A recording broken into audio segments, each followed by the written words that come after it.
Just got to hit this last one. That's what I'm doing this for.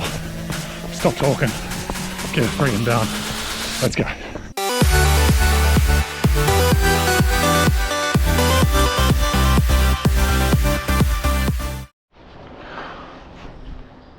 What's up everybody? It's time for me to tell you about my week 5 of my 10K training plan. So I'm just gonna grab a coffee and get started.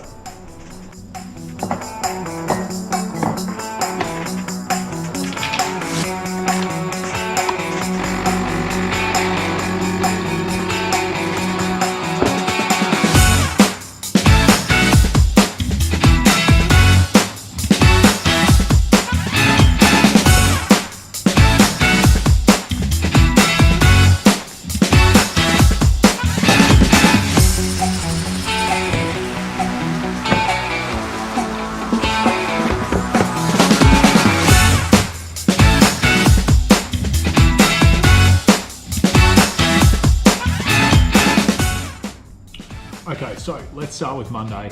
I came out Monday morning, well Sunday night, as I was doing the last run on the Sunday night. Really started to get a few things clear in my head about how I wanted to really launch into that week 5 and attack that week 5 full on, because I had 2 weeks more of building the speed. Thought, no, I want to hit every session. During the rest week, I would, on my easy runs, just go, oh yeah, there's an extra couple of 100 meters I can add to the loop, or I can just cut it short by a minute. And so I cut it short by a minute, and I said to myself, no, I'm going to make sure I really hit these hard and make sure I complete the sessions to the best I can. So Monday, got out 8.05 Ks. 5:36 per K, just nice and easy, just still recovering, ready to launch into the tempo the next day. Tuesday's tempo, I set out to do a 28-minute tempo, which I did complete. So I ended up doing 10.2 Ks, including the warm-up and the cool down.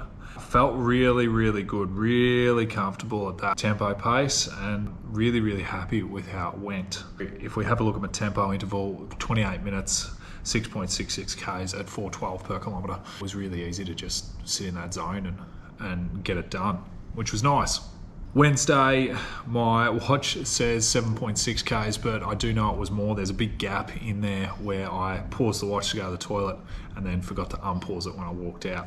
So I probably need to add about 600-700 metres onto that.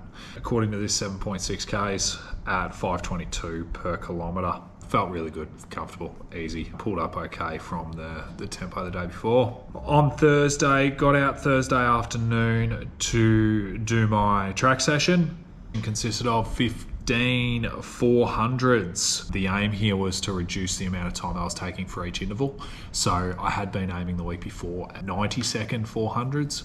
This one I was aiming for 86 seconds. And if we go down and have a look at the results, I ran mostly 86s and then towards the end there at 82. So I was really happy. Thought my pacing was a lot better in this one. I was going out a lot easier and bringing it home a lot better. Ran those out really strongly again, ready to step it up and try and go, I think probably 84s, aim for 84s for those 400s, just try and bring that bit more pace in. Friday, 8.12 Ks at 5:33s. The legs are a bit stiff, a bit sore, but no, all felt pretty good. All ended up going okay. Figured out Friday that I would have to change things for Saturday. I ended up with having Elliot in the pram earlier than I expected. I did record a bunch of videos, so let's throw to Saturday's run.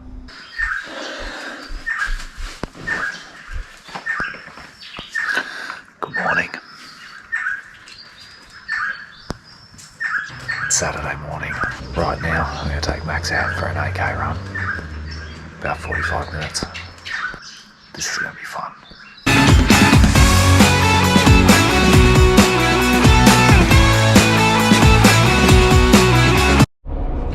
What's up everybody? I'm back from my morning run. 8.5 Ks at about 5:20 pace. So the plan has changed today, as always due to family commitments. I've got the young fella in the back. The plan today was to do 3x3K at 10K pace. Now, I can't ask Elliot to sit in a pram for that long and do a workout with me. So I got out before he woke up, got an 8.5k run done, just at easy pace. And so then the idea was to do a solid 5k interval at about that 10k pace. So that's what I thought. So the idea being that by running about the 8.5, 9k early on this morning, that puts a little bit of fatigue in the legs, put a few Ks underneath me. So then by going out at that extended interval at that 10k pace, then I'm sort of simulating the back half of that 10k race. It's based off the idea of those longer marathon workouts that you'll see the elites doing. That idea that they'll do a bit of work at easy pace to get the Ks under the belt, to get that bit of fatigue, and then try to simulate running hard on fatigued legs. And that's the aim today. Just quietly, it is a beautiful morning for a run. I'm heading down to Glenoma Park Run. I'll take you along for the ride, hopefully show you a bit of the course. And yeah, it's a brand new park run and we're really, really excited about it.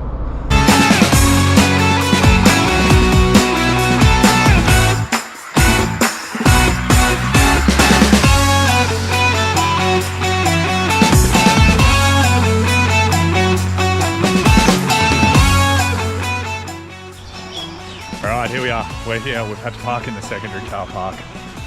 Here with one of our my first victims. I mean competitors. It's race day. For a bit of fun. Today's pram off day. I've got $10 on Jeremy not showing up with a pram. Because, That's you know. a good investment. But we've got about a 500 metre walk to the start line. We'll see you there.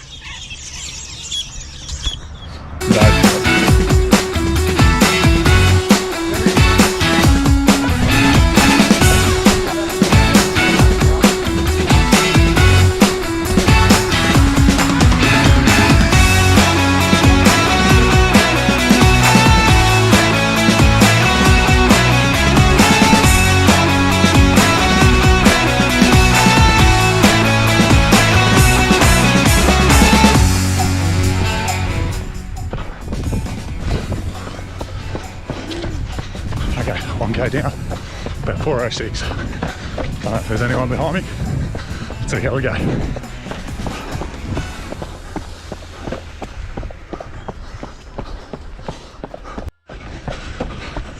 Okay, kilometre number 2 done. Finding it really hard to keep pace. 4:10 for that one.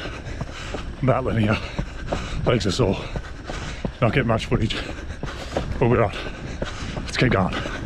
Keep on pushing.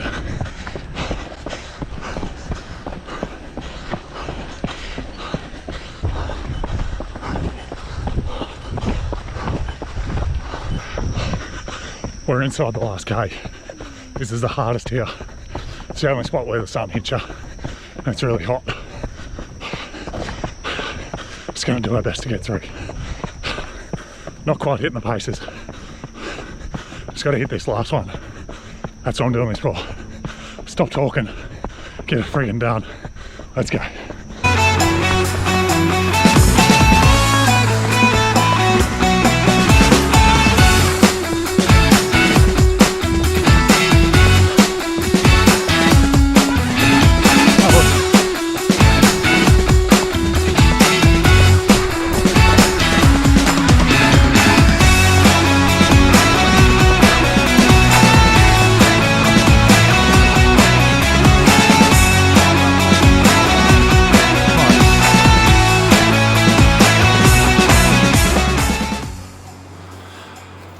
Okay, so that's the workout done. I think, so because I didn't quite measure it properly, didn't measure the warm up and cool down from parkrun in multiple bits, but it ends up being about 15Ks. That 5K block, I've got some really good splits from that. I'll throw those on screen. Really, really happy with how they went. So Ks 1, 2 and 4 all hit 4:07s really consistent. One of the things about Glenoma Parkrun, we've got to have the turnaround point on the grass next to the path, so it's actually quite tricky to do that turnaround with a pram, so that slowed me down quite a bit. The third K was a 4:12 kilometre, but I think a lot of that was in that turnaround. If I was just on foot, that would have been fine. And the last K brought it down to about 4:04, so really happy. 20 minutes and 40 seconds in the end. What I've found by running with the pram is that I'm about 10 seconds per kilometre slower than what I am when I run without it. My goal time's about that 3:55 to 4-minute mark, and if we take that 10 seconds per kilometre off, I'm hitting that sort of goal time. And that was on the back of an 8.5K run this morning. And I think it's a really great example for me, reflecting on it, thinking about how well my mindset has changed going into this plan, and how I'm really focused on just getting something out of what I can do, not being so rigidly focused into the workout that I wanted to do. Also really happy to have won the pram off. Bad luck, Jeremy. All right, then finishing off on Sunday, finished off the week with a light, easy 7.65 Ks at 5:54 per K. I didn't realise how much that 5K was going to take out of my legs. It was a crap run. It was really hard. I really, really battled through it. There's a couple of times where I just stopped, took a breath, took a walk, my legs just didn't want to do it. So yeah, average 5:54 pace, but it's a recovery run. That's the whole idea, is so that on Monday I felt better. That was my week. To the next week, which is the last week of work, or like hard work before the taper, before 10K, 2 weeks to go. I'm keen as, I'm feeling really, really confident after that workout on Saturday. Really, absolutely ecstatic with what I did and how fit I'm feeling at the moment. So yeah, ready to rock and roll. Into next week, I'll put on the screen what I'm going to do. If you've got any questions, comments, please leave them down below. Love to hear from you. Let me know what you're up to and what you're thinking of with your training. Thanks for watching. I'll see you in the next video. Bye guys.